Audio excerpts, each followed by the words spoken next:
자, 원자재 가겠습니다. 또 관심들이 많으신 분야이기도 하고, 예전에는 이 환율, 뭐 금리, 원자재 이쪽 그러면은 주식시장하고 무슨 상관이야 이렇게 했는데, 요즘은 시장이 워낙 복합적이다 보니까 분야별로 고루고루 다 봐야 되겠죠. EBS 투자증권 리서치 센터 중국 원자재 애널리스트입니다. 최진영 연구원 나와 있습니다. 어서 오십시오. 안녕하십니까. 네. 자, 상반기에는 원자재 시장이 아주 뜨거웠죠. 예. 네. 하반기에는 조금 느슨해질 것인지 이미 몇 개 품목에서는 그런 기사들이 나오고 있어요. 제가 아까도 이제 멘트는 해드렸습니다만 목재, 럼버라고 하는 목재와 러버, 고무 이거는 6월 달에 한 40% 말이 40%지 원자재 40% 깎이면은 그게 참 보통 일이 아니거든요. 네, 툭 떨어졌어요. 지금 몇 개 품목들은 또 오르락내리락 하고 있고 하반기에는 원자재 전망 전체적으로 어떻게 하세요? 저희 같은 경우 일단 하반기에 있어서 굉장히 좀 보수적으로 접근을 하고 있고요. 네.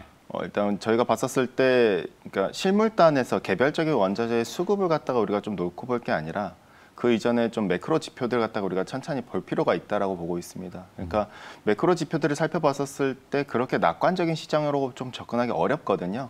일단 첫 번째로는 결국엔 유동성. 결국엔 지금의 원자재 가격들이 유동성 발로 다 올라온 거는 기정사실이었었습니다. 그러니까 그동안 글로벌 주요 12개국의 유동성 증가율이 올라오는 과정을 갖다 놓고 보면은 대략 한 2, 3개월을 갖다가 텀을 갖다 두고 후행적으로 구리나 모든 원자재들이 따라서 움직였었거든요. 네. 그런데 이 유동성 증가율이 벌써 3개월 연속 둔화된 상황입니다. 그러면 앞으로 추세로 놓고 봤었을 때 유동성은 전년도 중앙은행들이 유동성을 갖다 올해 더 많이 풀지 않는다면은 작년보다 더 많이 풀지 않는다면 유동성 증가율은 점진적으로 계속 둔화되는 방향일 테고 네. 결과적으로 원자재 탄력 자체가 굉장히 둔화될 수밖에 없다라 볼 수가 있겠고요. 실제로 유동성에 있어서 수요랑 우리가 밀접하게 놓고 보면은 유동성은 결국 수요를 선행합니다. 대출을 일으켜서 제조업 캐펙스 투자를 갖다 일으키죠. 그러면은 중국의 크레딧 임펄스가 유동성을 갖다가 지표로 놓고 보고 이걸 선행하는 관점에서 놓고 본다면은 제조업 PMI를 대략 한 9개월가량 선행을 하거든요. 네. 그럼 연말까지 놓고 봤을 때 7월이 정점, 그 후로 점진적으로 후퇴한다로 놓고 볼 수가 있겠고요. 그다음에 두 번째로는 재고. 결과적으로 뒤로 갈수록 수요가 둔화되면서 BDI는 재고를 갖다 9개월가량 선행을 하는데 그럼 연말로 갈수록 우리는 수요가 아니라 재고에 대한 부담을 갖다가 좀 안기게 되지 않겠는가라고 보고 있고요. 두 번째는 달러인데 달러에 있어서도 저희는 이제부터 반등의 가능성을 갖다 계속 놓고 보고 있습니다. 그 달러 스마일이라는 표현을 좀 쓰고. 예, 뭐 요 최근에 차트가 달러가 이렇게 웃는 모습이다고 바닥을 쪘다고. 예, 이제는 사실 뭐 더 내려갈 룸이 있겠는가라고 좀 접근을 갖다 하고 있고요. 네. 일단 달러에 있어서 우리가 놓고 볼 때 미국의 경기가 상대적으로 강해지면 달러화는 강해지는데 중요한 건 미국의 서비스업 지표가 강했을 때 달러화가 강해진다는 점입니다. 그러면은 미국의 ISM 서비스업 지수와 제조업 지수 간의 스프레드 갖다 그리면은 2005년부터 지금까지의 추세를 놓고 보면은 서비스업이 상대적으로 강해졌었을 때 달러와 투기 포지션이 쌓였었고 이게 달러와 강세 영향으로 놓고 봤었는데요. 결과적으로 앞으로의 추세를 놓고 봤을 때 미국의 백신들의 완전 접종이 계속 집단 면역에 들어가고 결과적으로 서비스업의 회복 속도가 빨라지면서 달러와 강해지고 달러와 디스카운트 요인이 발생하면서 원자재는 반대로 역의 상관관계를 그리지 않겠는가. 이 같은 그림 때문에 저희는 매크로 측면에서 하반기를 계속 조심하게 접근하자 이렇게 봐주시면 될 것 같고요. 네. 그래서 연방준비제도가 주창하는 바 인플레이션이 아니야라고 하는 것들이 일시적인 인플레이션은 상반기에 이제 원자재 중심으로 있었지만 하반기에는 좀 느슨해지거나 일부 품목들이 이미 아까 선제적으로 좀 조정이 거치게 나왔잖아요. 그래서 이제 우리 최진영 연구원도 하반기에는 원자재 시장은 좀 다운그레이드 점진적으로 이렇게 보신다. 유동성, 뭐 가수효, 제한적인 공급, 뭐 달러 약세 이런 것 때문에 이제 많이 올랐죠. 그쵸. 네, 근데 그게 이제 좀 뒤바뀌는군요. 그쵸. 자, 그럼 품목별로 조금씩 들여다보면 구리, 닥터카파 한번 맨날 얘기합니다만 레포트에다가 상단이 제한된 구리, 상단이라는 거는 이제 가격의 상단인 맞습니다. 거죠. 네, 그렇죠. 구리값이 뭐 금값이 되기에는 사실 그건 아니잖아요. 같아지면은 그냥 금 쓰면 되니까. 자, 구리에 대한 얘기 좀 해주세요. 뭐 일단 구리에 대해서 많이 이들께서 이제 좀 전기차나 친환경 인프라 이런 거에 대해서 많이들 얘기를 하시고 전선들. 그렇죠. 그쪽에 대해서 기대감이라던가 내지는 남미 쪽에서의 정치적 리스크 때문에 공급 차질에 대한 우려를 갖다 많이들 얘기를 하십니다. 근데 저희가 봤었을 때는 이 같은 우려들은 이미 유동성으로 선반영됐다고 볼 수가 있거든요. 네. 사실 원자재는 경기를 동행 내지 후행하는 지수인데 유동성 때문에 이 미래에 대한 공급 차질 우려라던가 수요에 대한 기대감이 다 선반영됐습니다. 그러면은 우리가 봤었을 때 이제부터 유동성 앞서 언급드린 대로 결과적으로 매크로 지표만 놓고 보면은 둔화될 수 있는 그림들이 나올 수 있을 테고 개별적인 수급 지표를 우리가 놓고 본다면은 공급 측면에서 정말 공급 차질 우려 요인을 갖다 살펴보면은 사실 그렇지는 않습니다. 일단 정상적으로 업사이드 단에서는 계속 광산들은 채굴이 계속 안정적으로 이루어지고 있고 더 중요한 사실은 이 같은 높은 가격 레벨대에서는 아무리 그동안 지난 몇 년 동안 캐펙스 투자를 갖다가 광산들이 잘 안 해줬다 하더라도 캐시 코스트상, 즉 생산 비용 측면에서 90분 이내에 있는 비용이 높은 광산들조차도 지금은 채굴하기가 여건이 좋아졌다는 거죠. 그렇기 때문에 2019년 때 폐광했었던 글렌코어의 무탄다 광산이라던가 내지는 일부 광산들이 폐광했었던 광산들이 다시 조업을 재개한다라고 5월부터 6월까지 계속 선언을 갖다 하고 있고요. 네. 이렇게 놓고 봤을 때 폐광들의 귀환 자체가 공급을 갖다 좀 제한시키는 요인이라 볼 수가 있겠고요. 두 번째는 대체재입니다.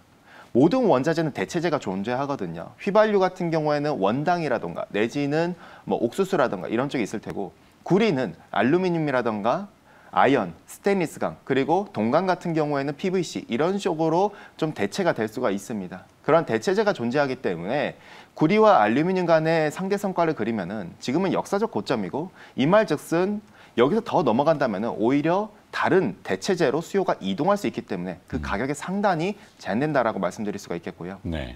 세 번째 같은 경우에는 저희가 봤었을 때 가격의 전가가 어렵다는 점입니다. 지금 공급 차질은 광산들이 아니라 가공업자들이 공급 차질이 발생하고 있습니다. 네. 왜? 앞서 언급드린 대로 유동성이 선반영된 가격 때문에 가공업자들이 지금 실물을 갖다 가져와 봤자 이걸 가공해서 팔아봤자 마진이 많이 안 남아요. 어떤 데들은 마이너스대로까지 위기가 역마진. 도래하고 있고요. 그렇죠. 그렇기 때문에 실제로 프리미엄 지표를 갖다 놓고 보면은 구리 같은 경우에는 계속 프리미엄이 하락을 갖다 하고 있고 이 프리미엄의 하락 같은 경우에는 어떻게 보면은 실물 인도를 가공업자들이 연기하다 보니 이 중간단에서 쇼티지가 발생했다고 볼 수가 있겠고요.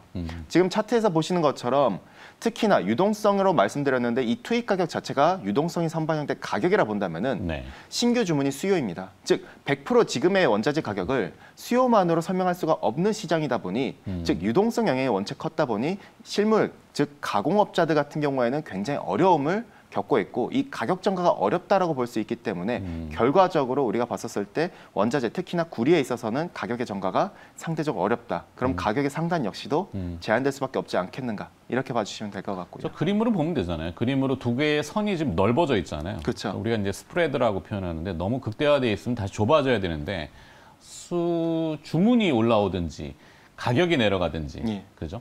그건 사실은 가격이 내려갈 가능성이 좀 높다. 좀 더 높다라고 네, 저희는 그래서 보고 상단이 있고요. 막힌다 이렇게 예. 보는군요. 자 그리고 철광석 얘기 좀 해봐야 되는데 상반기에 뭐 스틸, 뭐 구리, 뭐 카파 이런 쪽의 관련 기업들이 뜨거웠기 때문에 철광석 가격은 좀 어떻게 봅니까?